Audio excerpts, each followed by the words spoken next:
Boa noite a todos.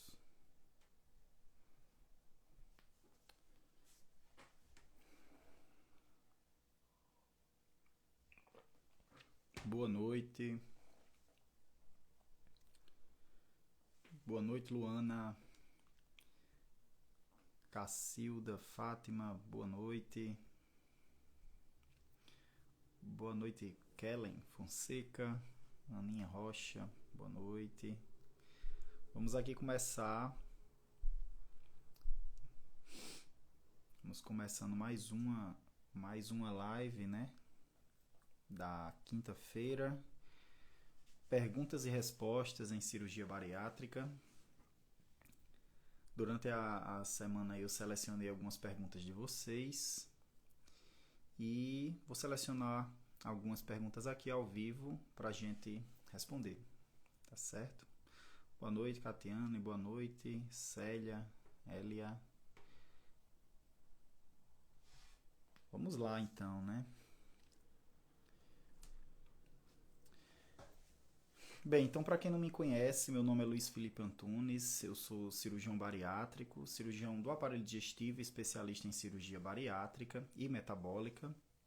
E aqui nesse perfil eu sempre estou trazendo informações para vocês, objetivando ajudar vocês a alcançarem aí o sucesso no emagrecimento, no controle das comorbidades, das doenças que se relacionam à obesidade, enfim, ajudar vocês aí no tratamento, na jornada de vida que é o tratamento da obesidade e das doenças que se são causadas e agravadas por ela, tá?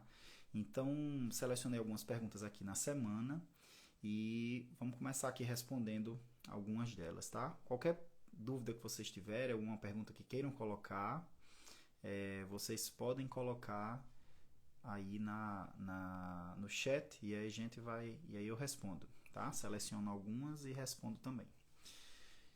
Então, uma seguidora perguntou, na velhice, né? Na velhice, quem fez bariátrica pode ter algum problema de saúde devido à cirurgia? A cirurgia bariátrica, ela tem um objetivo é uma ferramenta, né, que a gente utiliza no tratamento da obesidade. E a gente sabe que a obesidade é uma doença, tá? Ela tem um código CID, é uma doença mesmo. E a gente sabe que a obesidade, essa doença, ela se relaciona a muitas outras doenças do nosso organismo, né, que acomete aí o nosso organismo. Ela pode causar algumas doenças, como eu falei, e pode agravar. E a obesidade é uma doença que ela pode acontecer na infância, pode começar já na idade adulta, ela dependendo, claro, de fatores genéticos, comportamentais, os hábitos, como essa pessoa, esse paciente, ele leva a vida, ele pode ter uma maior facilidade ou desenvolvimento da obesidade de maneira mais precoce ou de maneira mais tardia, já na idade adulta. Às vezes um fenômeno, um fato fisiológico, por exemplo, uma gravidez, né, ou alguma doença, ou um fator externo, psicológico, algum trauma psicológico, podem ser gatilhos, podem ser situações em que você tem o surgimento ou o agravamento da obesidade. Tá? Estão escutando aí, pessoal, o volume? Deixa eu ver aqui. Tá melhor ou não? Qualquer coisa vocês me dizem, tá? Se ficou ruim, tá normal o volume, joia. Qualquer coisa, quem tiver baixinho aí, se certifique se não tá baixo o volume mesmo do próprio celular, tá? Então algumas pessoas estão escutando normal, vou continuar, tá? Então vamos lá.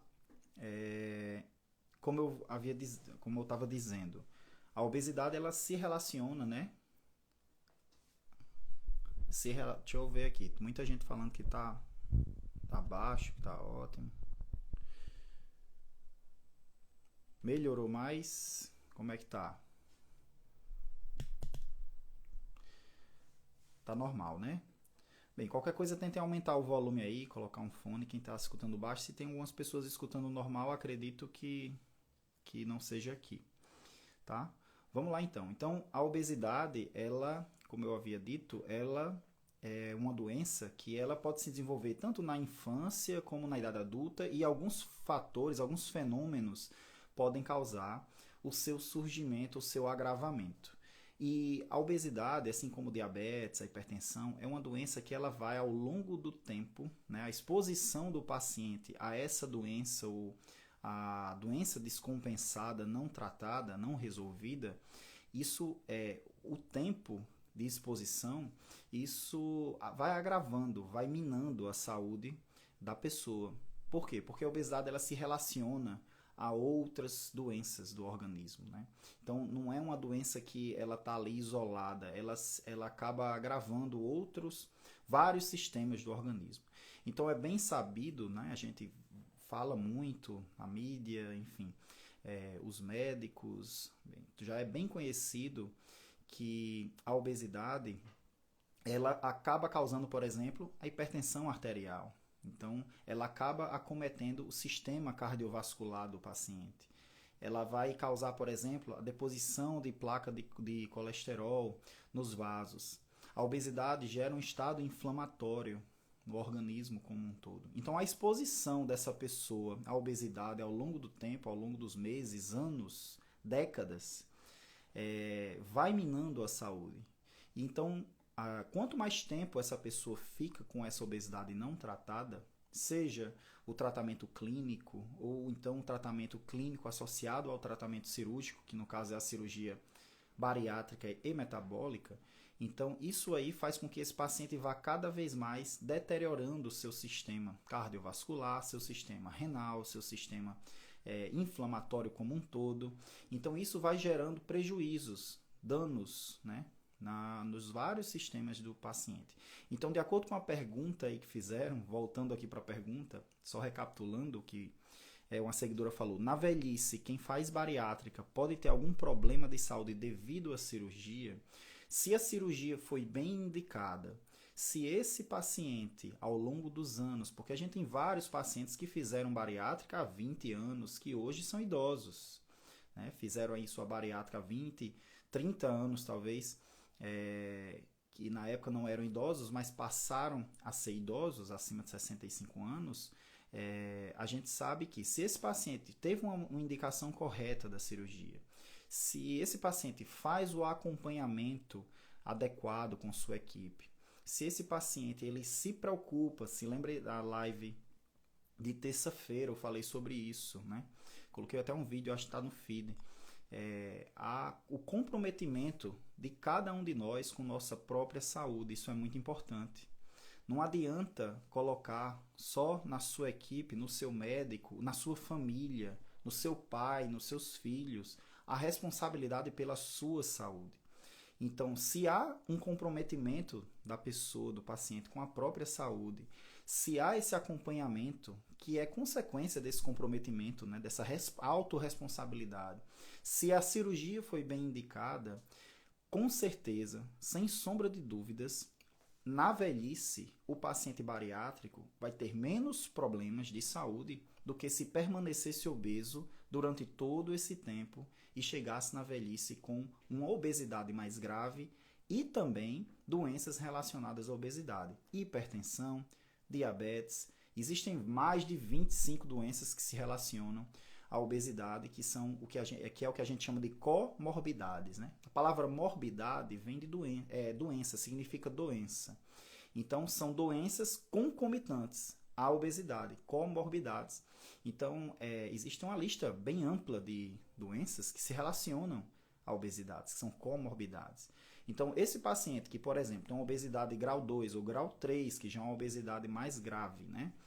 Que o paciente tem um IMC acima de 40. Esse paciente, estando exposto a essa obesidade não tratada durante anos, décadas, chega na velhice, né? chega na idade, acima de 65 anos, né? Quando ele vira idoso, ele chega com uma doença muito mais grave, ele chega com danos em vários sistemas do seu organismo maiores. Esses pacientes muitas vezes não chegam à velhice, não chegam não passam, não conseguem, vamos dizer assim, não têm uma expectativa de vida tão longa. Então, acabam sofrendo infarto, AVC antes por causa da exposição durante todo esse tempo a essa obesidade não resolvida. Então, respondendo aí a pergunta, o paciente que realiza a cirurgia bariátrica e faz o acompanhamento, eu não estou incluindo aqui os pacientes, por exemplo, que faz a cirurgia e não vão para a sua consulta pós-operatória, não fazem seu acompanhamento regular, tanto com o seu cirurgião, quanto com o endocrinologista, com os outros médicos. É um paciente que não segue as orientações nutricionais. Então, esse paciente ele não está realizando o tratamento adequadamente. Então, não posso dizer que esse é um paciente que está explorando o potencial do seu tratamento da obesidade, seja ele clínico e cirúrgico, tá? Então, para o paciente que realiza tudo direito, a chance dele vir a ter problemas da cirurgia é muito pequena.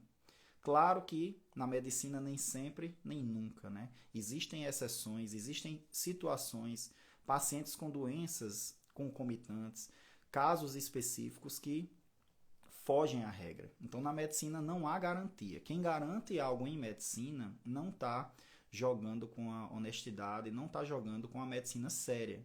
Então, nenhum médico pode chegar e dizer, eu garanto que esse tratamento vai funcionar.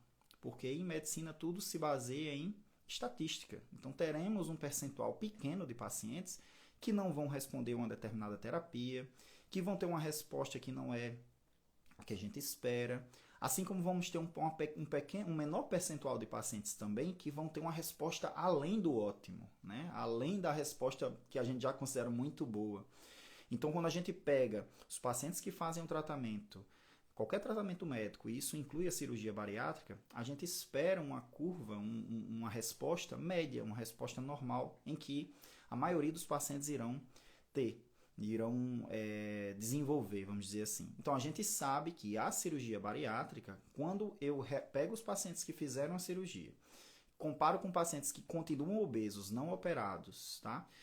Com sua obesidade não resolvida, na velhice, após os 65 anos, né? Quando esses pacientes ficarem idosos, a gente espera e percebe que há uma maior, vamos dizer assim, uma maior incidência de doenças que se relacionam à obesidade mais grave. Então, são pacientes que infartam mais, têm mais AVC, são renais crônicos, têm problemas renais, problemas osteoarticulares, tá? Então, o idoso obeso, ele não consegue, muitas vezes, nem a deambulação. Às vezes, ele fica numa cadeira de roda, às vezes, ele fica dependendo de outras pessoas, quando a gente compara com idosos que não são obesos, ou então idosos que resolveram e trataram sua obesidade, tá? Então é muito importante a gente entender isso. A cirurgia bariátrica na velhice, ela traz benefícios. Inclusive, idosos podem fazer a cirurgia bariátrica. Claro, se houver indicação, estudando, isso aí tem que falar com o cirurgião, tem que ir em consulta com o seu cirurgião, caso a caso, tá? Para saber se realmente é seguro esse paciente ser submetido a uma cirurgia, independente se é bariátrica. Bariátrica é a que a gente está conversando agora, né? Espero que tenha sido claro. Então, a bariátrica ela traz benefícios a longo prazo, tá? Existem alguns estudos já com um bom tempo de observação de vários pacientes, 20 anos aí, em que a gente já tem esses resultados. E à medida que o tempo passa e a cirurgia bariátrica vai ficando mais velha, a gente também espera novos resultados aí, trazendo aí esses benefícios, tá? Vamos para a próxima, né? Após a primeira consulta, uma pergunta bem específica, bem, vamos dizer assim, bem relacionada à dinâmica do convênio, de autorizar, enfim. Após a primeira consulta, em média, quanto tempo para realizar a cirurgia? Isso depende do seu preparo. Tá? Em todo paciente bariátrico, a gente vai realizar um preparo antes de operar. É o que a gente chama de preparo pré-operatório. Então, nesse preparo, a gente solicita exames para ver se esse paciente tem algum risco aumentado para ser submetido à cirurgia. A gente vê como é que está a função cardiovascular, a gente vê como é que está a função renal. Então, são vários exames que a gente realiza e as avaliações da equipe multidisciplinar antes da cirurgia. Então é muito importante que esse paciente passe, por exemplo, por uma avaliação pneumológica. O médico pneumologista ele vai fazer essa avaliação. É muito importante que ele passe por uma avaliação psicológica. Como é que está o estado psicológico desse paciente, se ele tem algum indício, alguma doença psiquiátrica em atividade, ansiedade e depressão, que estejam descompensadas. É importante compensar isso, tá? Não contraindica, tá, quem tem ansiedade ou depressão fazer cirurgia bariátrica. Pelo contrário, a cirurgia bariátrica ela ajuda, a ansiedade e a depressão são comorbidades, são causadas ou agravadas pela obesidade.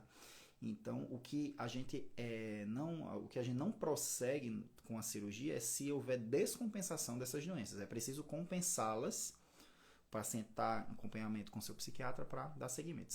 Então, isso aí é um exemplo de um preparo pré-operatório. Então, são exames de sangue, né, que a gente chama, avaliação endoscópica, avaliação radiológica pulmonar, espirometria para ver a função do pulmão. Então, são alguns exames que a gente realiza. E, claro, cada paciente específico, condições específicas, a gente pode investigar mais. Por exemplo, um paciente que tem problemas de coagulação, uma trombofilia, alguma coisa, precisam de uma avaliação específica do hematologista em conjunto com o cirurgião. Então, cada paciente é um caso, não existe uma receita de bolo. O tempo que o paciente leva realizando esse preparo, somado ao tempo que, se for de convênio médico, né, plano de saúde, o convênio leva para liberar, autorizar essa cirurgia, normalmente é esse o tempo para a gente operar, realizar a cirurgia de fato. Isso aí é em média 45, 60 dias aqui em Natal, onde eu atendo. Tá? É muito depende do convênio do paciente, depende do estado, enfim, depende de situações específicas de cada pessoa. Mas normalmente é uns 45 a 60 dias desse preparo. Quanto mais rápido esse preparo for feito, normalmente assim, a gente espera que a cirurgia seja mais rápida, tá? Só confirma, tá ok aí o áudio. Falaram no início que o áudio estava um pouco baixo, mas como ninguém está falando mais nada, eu acredito que esteja bom, tá? Beleza. Vamos, Matheus, aqui em São Paulo resolvi tudo em 30 dias. Tem algumas pessoas que aqui em Natal mesmo resolvem também nesse tempo, tá? Então é como eu falei, às vezes foge um pouquinho da média, mas normalmente é uns 45 a 60 dias aqui. Então, se informem com seu convênio, verifiquem se tem carência, essas coisas, tá? Fumante e cirurgia. O fumante pode fazer cirurgia bariátrica? Pode. Tá? É muito comum responder com essa resposta aqui. Pode, mas não deve. Então, o paciente que é fumante, ele aumenta o risco de complicações pulmonares. Isso é uma coisa que é bem batida na medicina. Não só pulmonares, existem vários prejuízos e danos à saúde do fumante. Então, é importante que ele realize esse tratamento, né, da dependência, do tabagismo, né? Porque isso traz sim um risco aumentado para a cirurgia. Só que não é um risco absoluto. O que é isso? Não quer dizer que o paciente fuma que ele não pode operar de nenhuma forma. Não. Às vezes a obesidade, as doenças que ele tem estão tão mais graves que o tabagismo que vale a pena, tá? Entre aspas, esse termo, vale a pena o risco. Tá? O risco dele continuar obeso fumando é menor do que ele ser operado mesmo fumando, caso ele tenha um tabagismo muito, vamos dizer assim, caso ele tenha essa dependência muito intensa que ele não consiga tratar, tá? Mas o que a gente orienta é que o paciente suspenda o tabagismo pelo menos 30 dias antes da cirurgia. É pior até que ele suspenda uma semana, por exemplo, uma semana antes da cirurgia. Se ele suspende e ele for operado, isso a gente percebe que há uma reatividade pulmonar maior, faz muita secreção pulmonar, esse paciente pode ter broncoespasmo, pode ter complicações ventilatórias, ir para UTI desnecessariamente. Então, a gente orienta que ele suspenda o tabagismo 30 dias, idealmente que ele suspenda para o resto da vida o tabagismo. Então, já me perguntaram aqui, quantos dias eu estou liberado após a cirurgia para fumar? Tipo, nenhum médico deve liberar para fumar? Porque como é que você pode dar uma recomendação de algo que faz mal? Então, o tabagismo, minha recomendação é que realizem o tratamento quem tem a dependência para não fumar nunca mais, tá? Mas antes da cirurgia, você pode operar mesmo sendo tabagista, não é o ideal, aumenta os riscos para a cirurgia, não só pulmonares, mas risco de sangramento, risco de infecção, cicatrização fica ruim, aumenta o risco de fístula, enfim, são vários riscos que o seu cirurgião ele vai ter que ponderar para ver se vale a pena, ou melhor, se o risco-benefício vamos dizer assim, é benéfico para o paciente, tá? Então, é muito importante ter esse cuidado, quem é tabagista. E se é tabagista, não tem uma contraindicação absoluta, vamos dizer assim, para cirurgia, suspenda o tabagismo 30 dias antes da cirurgia, para evitar, diminuir, não evitar, mas diminuir, mitigar um pouco esses riscos que eu falei aqui, tá ok? Próxima pergunta, vamos lá. Coloquem, já mandaram algumas perguntas aqui, eu vou selecionar algumas, tá? Aqui, deixa eu ver aqui. Deixa eu ver. Perguntaram aqui, qual... Podem guardar até quantos quilos no reganho de peso considerado normal? Podem engordar até quantos quilos? A gente não trabalha em cirurgia bariátrica, tratamento da obesidade, pelo menos eu e os colegas aqui, a maioria dos colegas que eu conheço, na verdade eu não conheço nenhum que trabalhe diferente. A gente não trabalha com um número de quilos absoluto, tá? Pode engordar 5 quilos, pode engordar 3 quilos. Não trabalhamos com números absolutos, porque 5 quilos para quem pesa 100 quilos é uma coisa. 5 quilos para quem pesa 60 é outra coisa bem diferente. Então eu não posso comparar uma pessoa que perdeu 5 quilos e ela tem 1,90 m e pesava 180 com uma pessoa que tem 1,50 m e pesava 80 quilos e perdeu 5 quilos. Então eu não posso comparar números absolutos. Então isso é uma coisa que eu sempre falo para vocês. Parem, antes de tudo, as comparações. Evitem as comparações. Elas não levam exatamente a lugar algum. Elas não trazem nenhum benefício, a não ser você ficar se comparando a outra pessoa, que é uma pessoa bem diferente de você, de uma realidade bem diferente, um organismo bem diferente. E se você, por exemplo, for a pessoa que não emagreceu a quantidade de quilos que a outra emagreceu, você vai ficar ansiosa, você vai ficar se perguntando se o seu tratamento não está funcionando, o que é que está havendo, por que eu não perdi, e começa essas perguntas que não levam exatamente a lugar algum. Então a gente não trabalha com um número absoluto de peso, tá? De peso, de quilos a pessoa perdeu. 5 quilos para um exemplo, 5 quilos para uma pessoa é bem diferente do que 5 quilos para outra, tá? O que a gente utiliza é um percentual do peso que esse paciente tem antes de operar, no início do tratamento. Então, o que a gente percebe é que o sleeve e o bypass, que são as mais realizadas, mas existem outras, tá? Em situações mais específicas, mas o sleeve e o bypass vai promover uma perda de peso aí bem parecida, em torno de 60%, 70% do excesso de peso. E qual é meu excesso de peso? Aí tem que calcular, é um cálculo que a gente faz, que o seu cirurgião, eu sempre falo isso para meus pacientes, qual é o excesso de peso, o que se espera que a cirurgia promova em relação à perda de peso, em quanto tempo isso vai acontecer e se reganhar. Esse reganho é como? É normal? É doença? Está falhando a minha cirurgia? Então, existem alguns parâmetros que a gente utiliza, mas são parâmetros, são indicadores, eles não são valores absolutos, tá? Então, é muito comum o paciente, sei lá, ele tem um sonho de chegar a um peso específico, X. Um exemplo, tá? Vamos dizer que ele tem um sonho de pesar 60 quilos. E tem um peso inicial maior, obviamente. E nessa perda de peso, ele não chega no peso que ele sonha, que ele sempre sonhou ter. Então é preciso a gente ajustar isso, né? Será que esse peso que se espera, que ele sempre sonhou ter, no caso 60 quilos, o exemplo, tá? Pode ser qualquer um. Ele é um peso que a cirurgia a proposta cirúrgica estava para entregar, porque tem pesos que a cirurgia não vai, tem valores, né, quedas, reduções de peso que a cirurgia não vai entregar. Porque a cirurgia ela trabalha com uma estatística. A gente sabe, a maioria dos pacientes vão perder entre 60% e 70% do excesso de peso.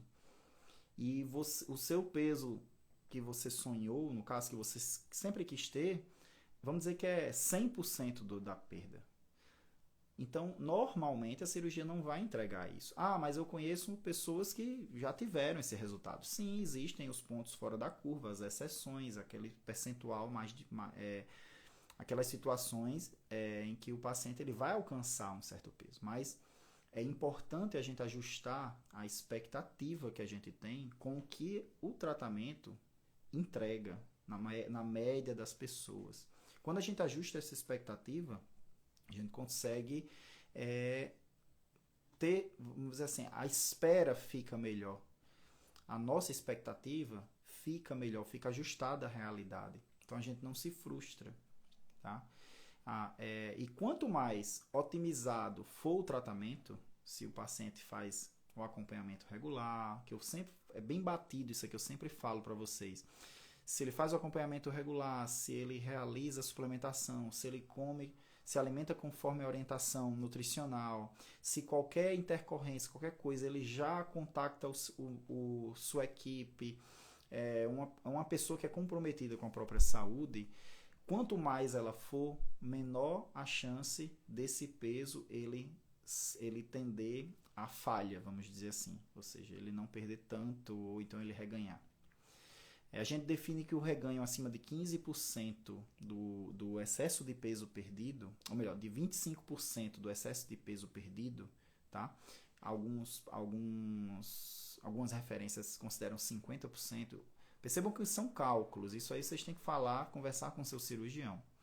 A gente já considera que está havendo uma falha de perda de peso, né? Que é o reganho de peso. Pode ser primário ou secundário, pode ser um reganho de peso que o paciente nunca chegou, ou melhor, pode ser uma perda de peso que o paciente nunca conseguiu chegar, como pode ser um paciente que perdeu, conseguiu chegar e depois reganhou, e a gente considera uma falha secundária. Então, isso aí é caso a caso, no consultório, com sua equipe, com seu cirurgião, e claro, se isso está acontecendo, é preciso investigar o que é que está havendo, e a gente tirar todos os fatores que podem estar causando esse reganho ou essa perda de peso ineficaz. Então, às vezes o paciente não está com a dieta adequada, às vezes ele não está se nutrindo direito, às vezes ele está... Enfim, são vários fatores que a gente pode ajustar, tá certo? Então, não há um valor, pela pergunta que fizeram aqui, não há um valor absoluto, não é uma quantidade de quilos, mas sim é um percentual, normalmente, que a gente considera. Joia? Me perguntaram, é verdade que volta a ganhar peso? Sim, reganho de peso em cirurgia bariátrica acontecerá em praticamente todos os pacientes, tá? Reganho de peso, só repetindo para ficar claro, reganho de peso em cirurgia bariátrica acontecerá em provavelmente quase todos os pacientes, todos 100%, tá? Mas se esse reganho ele significará que é um reganho patológico, ou seja, que a cirurgia está falhando, que o tratamento está falhando, aí há uma diferença. É normal e a gente espera que aconteça após 1 ano e meio, 2, às vezes um pouco antes, às vezes um pouco depois, certo reganho de peso, ok? Então é um paciente que reganha ali 5% do excesso de peso perdido. Isso significa, vamos dizer assim, para um paciente que tinha, sei lá, 100 quilos e cai para os 60, que ele reganha ali uns 5 quilos depois de 1 ano e meio a 2. Isso é esperado, é um mecanismo de defesa do nosso organismo, que ele entende que o organismo, ele entende que a pessoa que está em perda de peso após a cirurgia está em privação, está sofrendo alguma coisa está acontecendo que está privando essa pessoa de acumular energia em forma de gordura. Então, ao longo desse tempo, 1 ano e meio, 2, um pouco antes ou um pouco depois, o organismo ele tende a defender ele tende a defender o peso, ele tende a manter aquele paciente naquele peso específico, que a gente chama de efeito platô. Isso é um efeito normal, tá?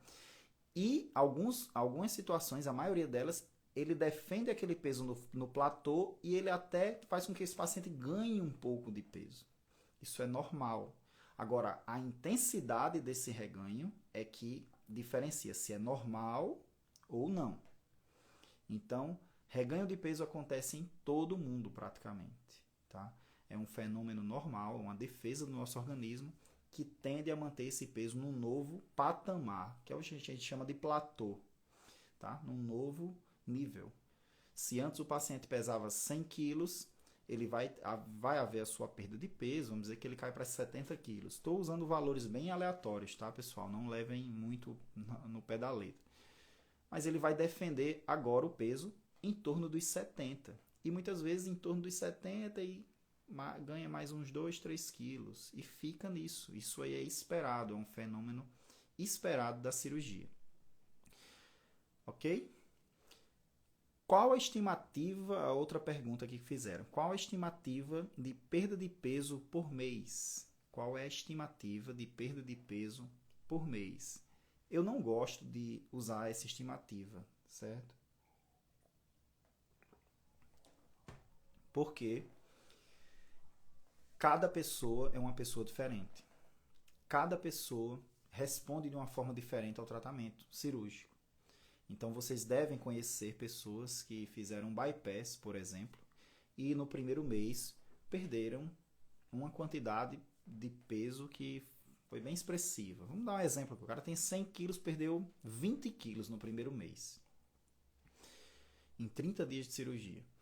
Enquanto existe uma outra pessoa que fez a mesma cirurgia e aí perdeu 5 quilos em um mês. E tem o mesmo peso inicial, vamos dizer assim, 100 quilos. Qual dessas está com algum problema? Tem algum problema? Não, praticamente a gente não pode dizer que há problema ainda, porque o tempo ainda é muito curto de pós-operatório. Então eu não gosto muito de trabalhar com estimativa de perda de peso mensal, porque tem gente que perde muito logo nas primeiras semanas e chega no efeito, no estágio de platô mais cedo. Perdeu muito precocemente e estabilizou mais cedo. Enquanto que tem gente que não perde tão rápido assim e não chega nesse efeito platô, nesse patamar, nesse nível de estabilização tão cedo. Ele vai perdendo aos poucos e vai perdendo. No final de 1 ano e meio, 2, a gente percebe certa uniformidade na perda de peso.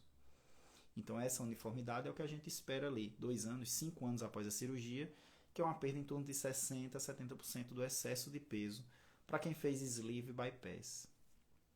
Ok? Então, 60% a 70% do excesso de peso varia de acordo com o excesso de peso de cada pessoa. Tem pessoas que o excesso de peso é 50 quilos, tem outros que é 20 quilos. Pacientes mulheres baixinhas, elas são obesas porque são baixinhas, então elas com 80 quilos já são obesas, enquanto que um homem de 1,80 m não é obeso, então, com esse peso. Então, é importante a gente perceber que essa perda de peso é por percentual. Então, ela vai variar de acordo com o peso de cada pessoa, certo? Mas a gente espera que após 1 ano e meio, 2, exista certa uniformidade, que é em torno aí de 60% a 70%. Isso se mantém aí com um pouquinho de reganho, como eu falei, que praticamente todos os pacientes vão ter reganho após 5 anos, mas se mantém em torno aí desses 60% a 70%. Se começa a ter falha aí após 6 meses, 1 ano, 1 ano e meio da cirurgia, se essa perda de peso não está muito dentro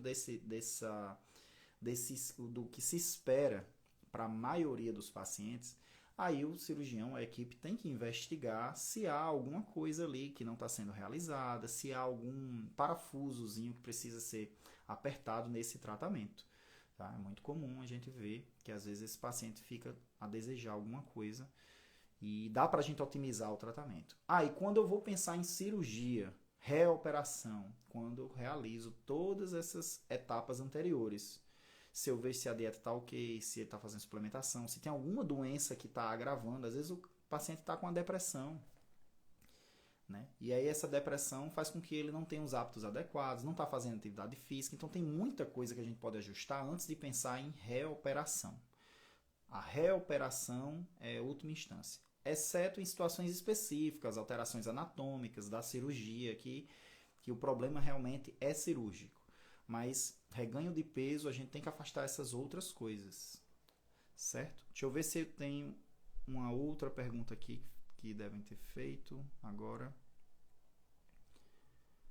Ó, essa pergunta aqui é muito comum e é uma pergunta que é muito relacionada a isso, do que se espera de cada mês. A Luciana perguntou: doutor, estou com 16 dias de bypass. Na primeira semana emagreci 7 quilos e na segunda só 1 quilo. É normal? Sim, pode ser normal. Ah, mas eu conheço fulano que emagreceu na primeira semana 7 quilos, igual a mim, e na segunda emagreceu mais 7. Então a dele está funcionando e a minha não. É isso que está acontecendo? A minha não está funcionando? Não, não necessariamente. Existem muitos fatores aí que podem estar poluindo, vamos dizer assim, influenciando essa sua perda de 1 quilo só. Primeiro é o fator muito pessoal, genético mesmo, da perda de peso. Muito individual. Então tem gente que vai perder mais devagar. Segundo, são fatores de hidratação. Às vezes o paciente não estava tão hidratado. Hidrata, a água pesa. Então ele não vai perder tanto peso. Ou melhor, ele perdeu 7 quilos às vezes no início porque desidratou. E aí voltou a se hidratar melhor, reganhou esse peso, mas não é de gordura. É de hidratação. Muitas vezes esse paciente ele tá fazendo alguma atividade física já, enfim, não tão inicial, mas depois. E aí ele consegue manter consegue preservar a massa magra, massa de músculo. E músculo pesa. Ah, depois que eu entrei para academia, doutor, parece que foi pior. Minha balança estacionou. Ótimo, porque você está ganhando músculo e está perdendo gordura. Então, desapeguem do número da balança. Desapeguem total do número da balança nos primeiros 6 meses da cirurgia. Porque ela não diz exatamente nada. Se você perder 1 quilo na segunda semana, isso para mim não significa muita coisa, porque tem essas influências aí, poluindo esse valor. Então é importante a gente ter essa percepção, essa visão de como a gente lida com a perda de peso nesses primeiros 6 meses. Porque a pessoa está com 1 semana, 2 semanas, ainda muito no início do tratamento, e já está preocupado como o peso está se comportando, porque não está caindo o quanto ela esperava que iria cair. Então é preciso ajustar o que a gente espera do que se é, do que é a realidade, de como as coisas são. Quando a gente faz esse ajuste, e esse ajuste só pode acontecer quando a pessoa tem consciência do que vai acontecer. Olha, é normal que você não perca peso em algumas semanas. Isso é normal. Então, se a pessoa tem essa consciência, ela se tranquiliza. Não, o meu cirurgião disse que é normal eu não perder peso em alguma semana. Ah, não, meu cirurgião disse que nessa fase que eu tô, 2 anos da cirurgia, eu reganhar um peso tal, tantos por cento, pode significar que meu tratamento não está tão otimizado, que eu precise fazer alguma otimização. Às vezes eu tenho que otimizar a atividade física, dieta, entrar com alguma medicação, ver se tem alguma outra doença que está influenciando esse reganho, enfim. Então, escutem a equipe de vocês, perguntem se tem alguma dúvida, alguma apreensão, algo te angustia, anota no papel, leva para consulta, para vocês lembrarem. Porque são essas perguntas que o paciente faz sozinho que acabam deixando ele ansioso, acabam fazendo com que ele fique se comparando a outras pessoas. Isso não é bom. Só traz ansiedade, angústia e frustração, porque a expectativa está diferente do que deve acontecer na realidade. Tá certo? Então deixo aí, finalizo aqui essa live com essa mensagem para vocês. Procurem ajustar essa expectativa. E eu vou falar um pouquinho sobre isso na terça-feira, próxima terça, 8h30 da noite, mesmo horário de hoje, sobre expectativas e cirurgia bariátrica. O que é que a gente tem que... Como é que o paciente ele tem que encarar tanto no pré-operatório quanto no pós-operatório, tá? Imediato ali, os primeiros dias, e o pós-operatório mais tardio, meses, anos após a cirurgia. Como é que ele deve, na minha visão, na minha opinião, como é que ele deve encarar essa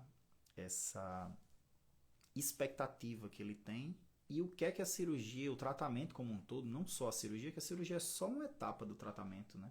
Só uma ferramenta.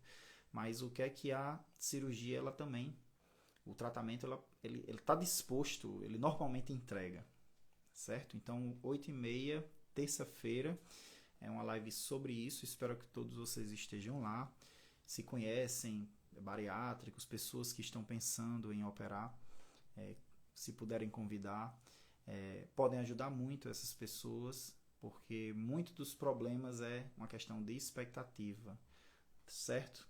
Então, mais uma live finalizando aqui. Espero que tenha ajudado a vocês com o objetivo de sempre, que é aproximar vocês do sucesso do emagrecimento e do controle das doenças que se relacionam à obesidade, um melhor controle com uma melhor qualidade de vida, né? Tudo isso é para ter uma melhor qualidade de vida, uma maior expectativa de vida, viver mais, viver melhor. Joia? Então espero vocês próxima terça-feira, 8h30, 20 horas e 30 minutos na próxima semana. Até mais, boa noite a todos.